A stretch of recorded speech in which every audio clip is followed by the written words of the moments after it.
Last week there was a big feeling in Kyiv that people didn't quite believe this was happening or wouldn't happen. But now there's a lot of people who are scared in Kyiv and just trying to escape.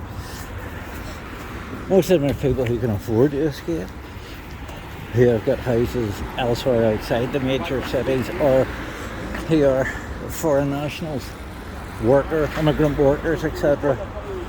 Americans, of course, all running away. Deserting the sinking ship, it would seem. But so far today, I have not heard any explosions, seen any direct evidence of attacks in Kyiv, even though this is a main transport hub which you thought would have been a prime target.